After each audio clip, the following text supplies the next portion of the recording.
అంతం చేయడంతోనే గాజాలో తమ ఆపరేషన్ పూర్తవుతుందని యుఎస్జిసి సమావేశంలో ఇజ్రాయెల్ ప్రధాని నెతన్యాహు కీలక వ్యాఖ్యలు చేశారు. హమాస్ కు వ్యతిరేకంగా చేపట్టిన ఆపరేషన్ తప్పకుండా పూర్తి చేస్తామని ఆయన స్పష్టం చేసిన కొన్ని గంటల్లోనే ఐడిఎఫ్ గాజా సిటీపై భీకర దాడులు చేసింది. 24 గంటల వ్యవధిలో గాజాలో ఇజ్రాయెల్ జరిపిన దాడుల్లో 44 మంది మరణించారు, పలువురు గాయపడ్డారు. చనిపోయిన వారంతా నుస్రత్ శరణార్థి శిబిరంలో ఉంటున్నారని అధికారులు తెలిపారు. ఇదే సమయంలో అమెరికా అధ్యక్షుడు డొనాల్డ్ ట్రంప్ గాజా యుద్ధం త్వరలో ముగుస్తుందని, ఒప్పందం కుదుర్చుకుంటున్నామని ప్రకటించారు.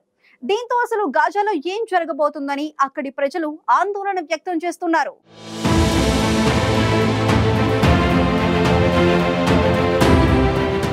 ఐక్యరాజ్య సమితి జనరల్ అసెంబ్లీ 80వ సమావేశంలో ఇజ్రాయెల్ ప్రధాని బెంజమిన్ నెతన్యాహు ప్రసంగం తీవ్ర చర్చను రేకెత్తించింది. సెప్టెంబర్ 26న గాజాలో హమాస్కు వ్యతిరేకంగా చేపట్టిన ఆపరేషన్ తప్పకుండా పూర్తి చేస్తామని ఆయన స్పష్టం చేశారు. పాలస్తీనాను ప్రత్యేక దేశంగా గుర్తించడాన్ని అవమానకరమైనదని, యూదులు అమాయక ప్రజలపై ఉగ్రవాదాన్ని ప్రోత్సహించేలా ఉందని విమర్శించారు. అయితే ఆయన ప్రసంగించిన కొన్ని గంటలకే గాజాపై ఐడిఎఫ్ విరుచుకుపడింది. 24 గంటల వ్యవధిలో గాజాలో ఇజ్రాయెల్ జరిపిన దాడుల్లో 44 మంది ప్రాణాలు కోల్పోయారు.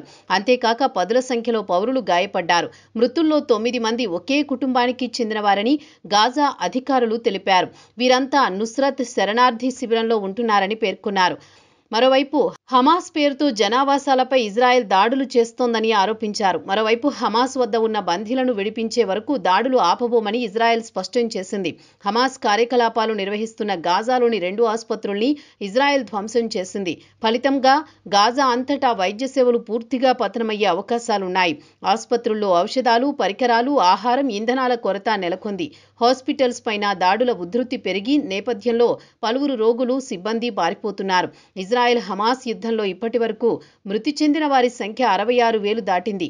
గాయపడ్డ వారి సంఖ్య 1,67,000 దాటింది.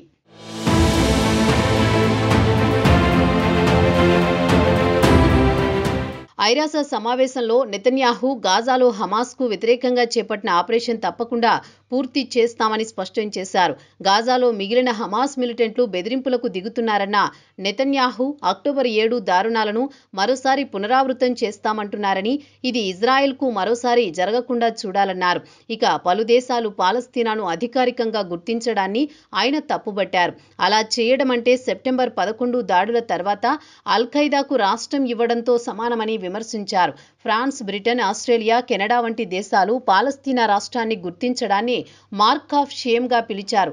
పాశ్చాత్య నేతలు బయట విమర్శలు చేసినా అంతర్గతంగా మాకు ధన్యవాదాలు చెబుతున్నారని, ఇజ్రాయెల్ ఇంటెలిజెన్స్ వ్యవస్థను ప్రశంసిస్తున్నారని తెలిపారు. అయితే నెతన్యాహు మాట్లాడిన సమయంలో పలు దేశాల ప్రతినిధులు వాకౌట్ చేశారు. సభలో చాలా ఖాళీగా సీట్లు కనిపించాయి. అయితే అమెరికా, బ్రిటన్ ప్రతినిధులు మాత్రం నెతన్యాహుకు మద్దతుగా కూర్చుని ఉన్నారు. ఇజ్రాయెల్ గాజాపై దాడులు తీవ్రతరం చేస్తున్న నేపథ్యంలో యుద్ధ విరమణ, భవిష్యత్తులో పాలస్తీనా దేశం ఏర్పాటుకు వీలుగా అమెరికా 21 సూత్రాల శాంతి ప్రణాళికను ప్రతిపాదించింది. హమాస్ దగ్గర ఉన్న బందీలను వెంటనే విడుదల చేయడంతో పాటుగా గాజా స్ట్రిప్లో పాలస్తీనియన్ ఆవాసాలను ఏర్పాటును ప్రోత్సహించే ప్రతిపాదనలు అందులో ఉన్నాయి. ఐరాస సర్వప్రతినిధి సభ సమావేశాల సందర్భంగా అమెరికా ఈ ప్రణాళికను కొన్ని అరబ్, ముస్లిం దేశాల ముందు ఉంచింది. హమాస్ నిరాయుధీకరణ, గాజా రాడికల్ భావజాలం కట్టడికి చర్యలు చేపట్టాలని అమెరికా ప్రతిపాదించింది. మానవతా సాయాన్ని తటస్థంగా ఉండే అంతర్జాతీయ సంస్థలైన ఐరాస, రెడ్ క్రిసెంట్ తదితర సంస్థల ద్వారా పంపిణీ చేయాలని అమెరికా సూచించింది. గాజా పరిపాలనలో హమాస్కు చోటు ఉండకూడదని పేర్కొంది.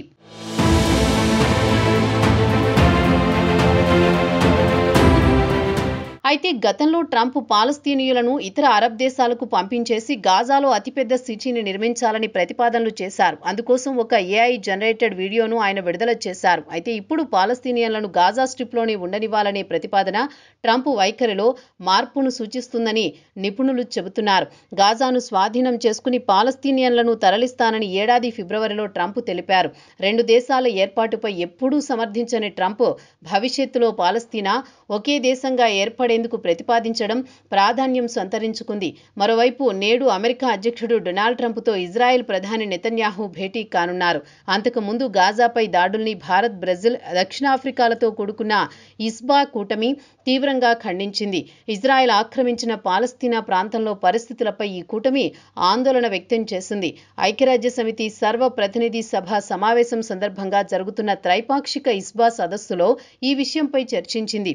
విదేశాంగ మంత్రి జైశంకర్తో పాటు బ్రెజిల్, దక్షిణాఫ్రికాల విదేశాంగ మంత్రులు ఈ సదస్సులో హాజరయ్యారు.